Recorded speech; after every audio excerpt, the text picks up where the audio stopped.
चल हो जा शुरू। केसरिया से मन जोगी हुआ रे, दिल झूमे देखो पतवारा हुआ रे, दिल झूमे देखो पतवारा हुआ रे। हर पल मनाओ केसरी त्योहार। विमल, बोलो जुबान केसरी। इतना मंत्री पद बनने का मौका नहीं मिलता था।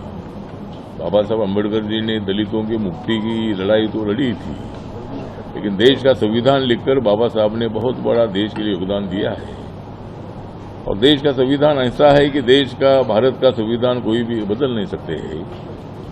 लेकिन लोकसभा के चुनाव में माननीय राहुल गांधी जी और उनकी इंडिया आघाड़ी के जो सभी नेता थे, सभी नेताओं ने एक गलत प्रचार किया कि मोदी जी अगर तीसरी बार प्रधानमंत्री बनते हैं तो संविधान बदलेंगे। इसी तरह की अफवाहें, इसी तरह का ब्लैकमेल जनता के साथ उन्होंने किया और जनता के मन में बहुत बड़ा संभ्रम निर्माण करने का काम किया था। लेकिन उसके बावजूद भी हमारे एनडीए को 292 सीटें मिली। सरकार बनाने के लिए 272 की आवश्यकता होती है, लेकिन उससे भी ज़्यादा सीटें हमको मिली, 292 सीटें मिली। और तीसरी बार माननीय मोदी जी प्रधानमंत्री बन गए हैं। अभी हमारा 100 दिन का जो प्रोग्राम है, माननीय नरेंद्र मोदी जी ने एक रोड मैप बनाया है और 100 दिनों में बहुत ही इम्पोर्टेंट निर्णय होने वाले हैं। उसमें 2 निर्णय अभी अभी हुए हैं कि देश के 3 करोड़ गरीब लोगों को शौचालय के साथ मकान देने के लिए पूरा बजट मंजूर कर दिया है।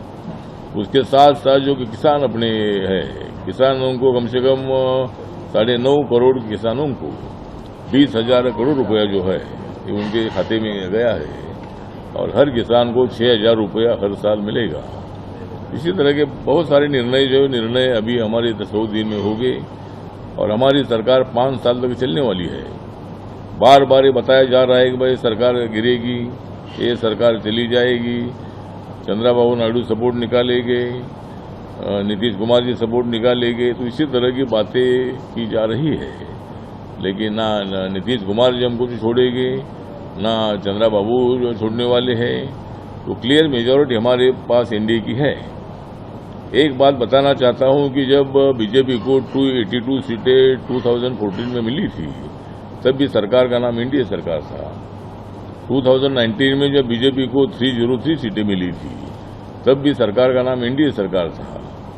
अभी बीजेपी को 240 सीटें मिली है और उसके बावजूद भी ये सरकार एनडीए की सरकार है।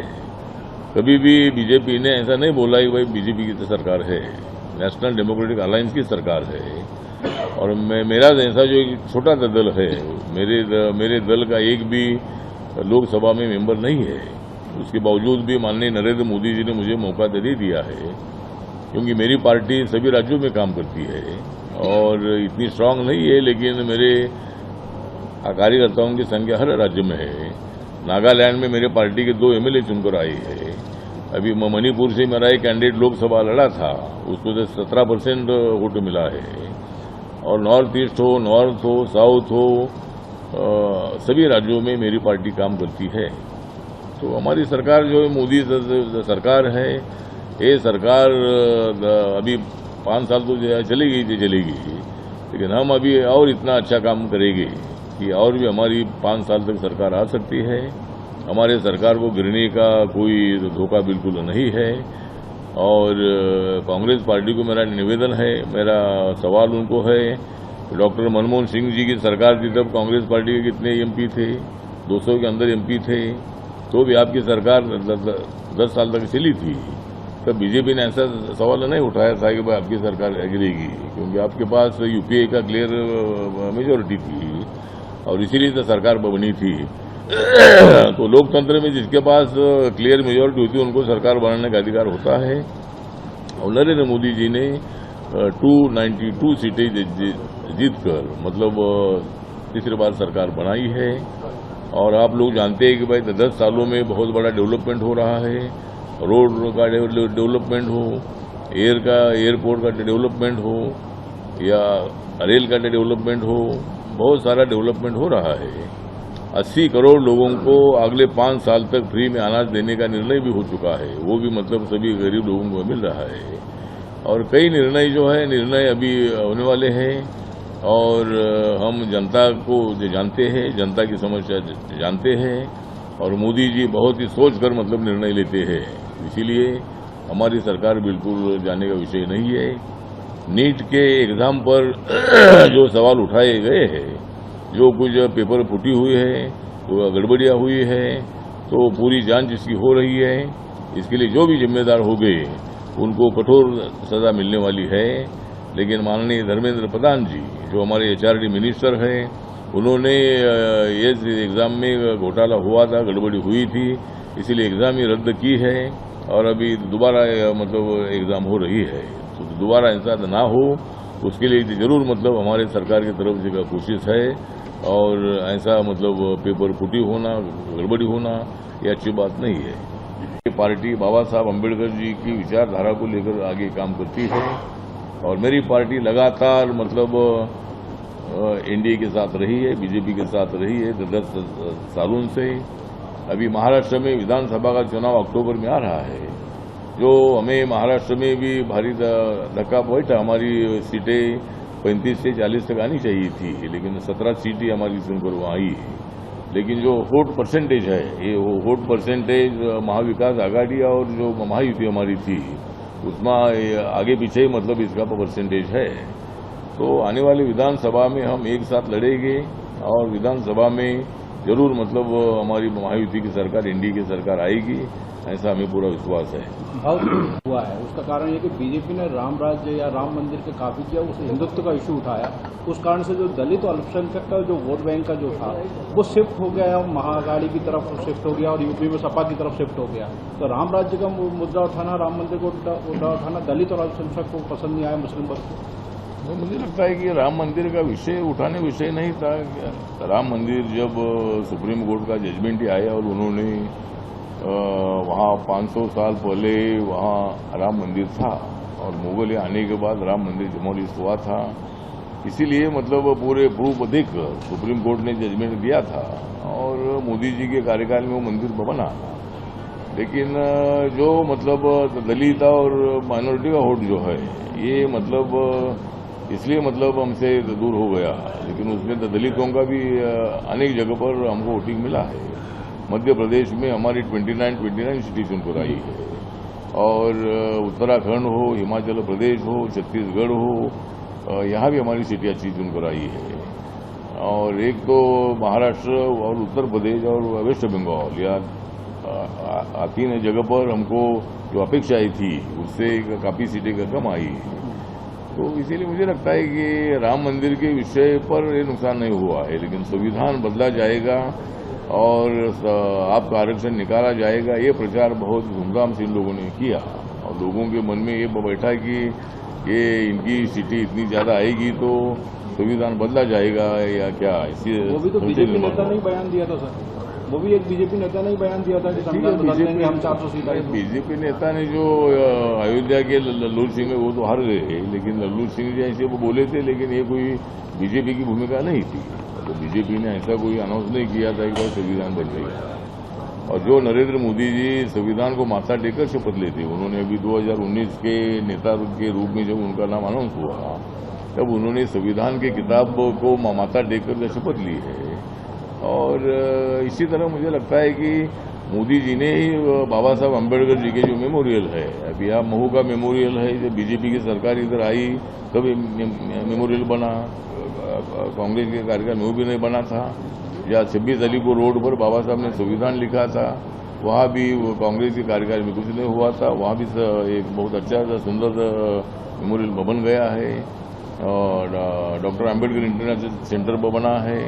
इसीलिए आप जो बोल रहे हैं कि बीजेपी के कुछ 2-3 नेताओं ने ऐसी भाषा की थी, लेकिन ये अधिकृत बीजेपी का स्टैंड नहीं था और इसीलिए मुझे लगता है कि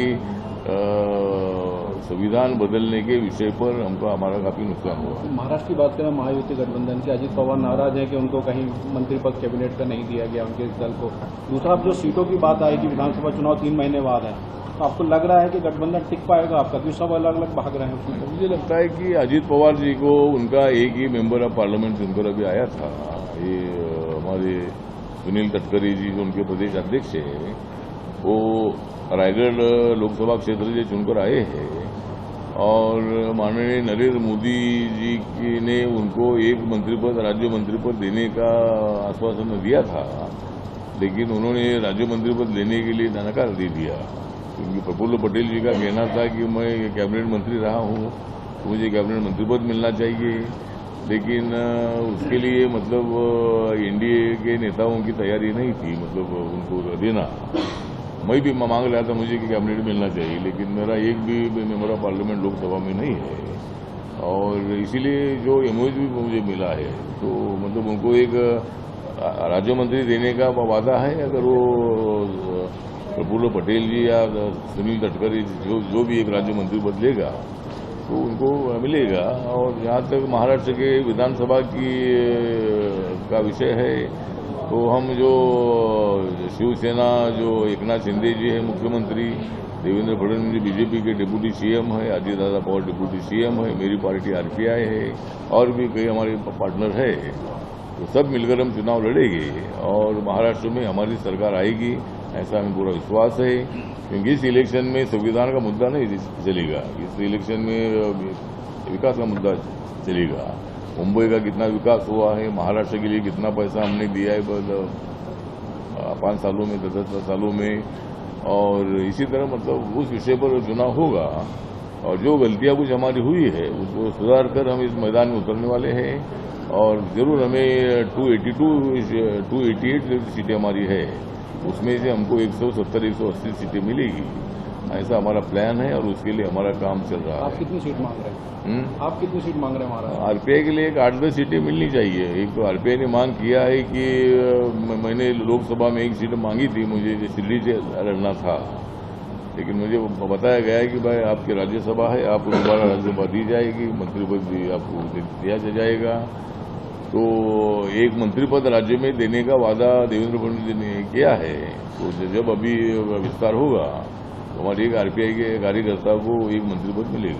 सर, महाराष्ट्र विधानसभा चुनाव सामने है, आपको क्या लगता है बीजेपी अकेले अपने दम पे सरकार बना सकती है वहां पर? नहीं, अकेले बनाने का विषय नहीं, मतलब हम जो हमारी महायुति के नाम पर हम काम करते हैं, एनडीए के नाम पर काम करते हैं, तो अकेले बलबूते पर बीजेपी ना नहीं लड़ेगी। वहाँ तो अभी सभी हमारे शिवसेना, एनसीपी, आरपीआई को लेकर ही वो लड़ेगी और हम सब लोग मेजोरिटी सीटें क्या ला सकती है बीजेपी? मेजोरिटी में आ सकती है सीटें? हाँ, मतलब बीजेपी नहीं, मेजोरिटी में मतलब हम सब मिलकर हम 170-180 तक हम सीटें जीत सकते हैं, ऐसा हमको पूरा विश्वास है। सर, स्पीकर को लेकर जो हाईकोर्ट ने खारिज कर दिया, क्या आपको लगता है कि समय आ गया कि और दलितों के लिए आरक्षण बढ़ाया जाए और सीमा बढ़ानी जानी चाहिए? मुझे लगता है कि दलितों का आरक्षण जो है 15% है। जब शेड्यूल कास्ट का पॉपुलेशन 1950 में जब संविधान बना था तब तो शेड्यूल कास्ट का पॉपुलेशन 15% था और शेड्यूल ट्राइब का पॉपुलेशन 7.5% था। उसके मुताबिक दलित और आदिवासी को आरक्षण मिला है 15% और 7.5% शिक्षा में और नौकरी में। लेकिन अगर अभी 2011 की जनगणना के मुताबिक शेड्यूल कास्ट का पॉपुलेशन 16.6% है और ट्राइबल का पॉपुलेशन 8.4% है। 22.5% से 2.5% वोट हमारा बढ़ गया है, मतलब 2.5% पॉपुलेशन बढ़ा है। तो लेकिन अभी हम वो मांग नहीं कर रहे हैं, मतलब अभी 50% के ऊपर जाना मुश्किल है। सुप्रीम कोर्ट का आदेश है और निर्णय अगर होता है तो सुप्रीम कोर्ट उसको खारिज करता है। इसीलिए इसमें से कोई ना कोई तो मार्ग ढूंढना चाहिए, लेकिन जातिगत जनगणना के विषय पर मेरी पार्टी का स्टैंड है कि जाति के आधार पर जनगणना अगर होती है तो हर जाति का कितना परसेंटेज है इसकी जानकारी मिलेगी। अभी शेड्यूल कास्ट और शेड्यूल ट्राइब का ही जनगणना जाति के आधार पर होता है, लेकिन बाकी ओबीसी और जनरल कैटेगरी का नहीं होता है। तो सभी का सेंसस अगर जाति के आधार पर होता है तो सभी जाति का परसेंटेज मालूम होगा। लेकिन सरकार का, राहुल गांधी जी को मेरा सवाल है कि अभी आप बोल रहे हैं कि भाई ओबीसी का सेंसस करो, जब आपकी सरकार थी तब क्यों नहीं किया? तो सरकारों की अड़चन ये है कि आर्टिकल 17 के मुताबिक कास्टिज्म को खत्म किया है, तो फिर जाति के आधार पर जनगणना का कैसी करेगी? इसी तरह का एक प्रॉब्लम सरकार के सामने है। तो वो सरकार के सामने भी था, ये सरकार के सामने भी सवाल है कि उसमें जो क्या मार्ग निकलता है क्या देखना पड़ेगा। लेकिन मेरी पार्टी की तरफ से मांग है कि उसमें कोई ना कोई तो मार्ग निकालना चाहिए, और एक बार जाति के आधार पर जनगणना होती है तो हर जाति का परसेंटेज कितना है ये भी मालूम हो जाएगा। और भविष्य में अगर ऐसा होता है कि आरक्षण हमारा जो SC ST का आरक्षण है, पॉपुलेशन के आधार पर है, कितना पॉपुलेशन उस पर है, कल अगर ऐसा निर्णय होता है कि हर जाति को उनके परसेंटेज के मुताबिक आरक्षण दे दो, उसके लिए हमारा विरोध नहीं है। हर जाति में गरीब लोग होते हैं, और ओबीसी का जो आरक्षण है उसको क्रिमिनल की पद्धत लगाई है। 8 लाख के अंदर जिनका उत्पादन है उनको ही शिक्षा में, नौकरी में आरक्षण मिलता है। और जो 10% आरक्षण हमने दिया इकोनॉमिकल सेक्शन को, हमारी सरकार ने निर्णय लिया है, और उसमें SC ST और ओबीसी में नहीं आने वाली जो जातियां है, जो धर्म के लोग हैं, चाहे मुस्लिम है, क्रिश्चियन है, हिंदू है, बुद्धिस्ट है, कोई भी हो, सभी लोगों के लिए 10% आरक्षण है, जो ये इस कैटेगरी में आते नहीं है। तो इसलिए थोड़ा सा ये विषय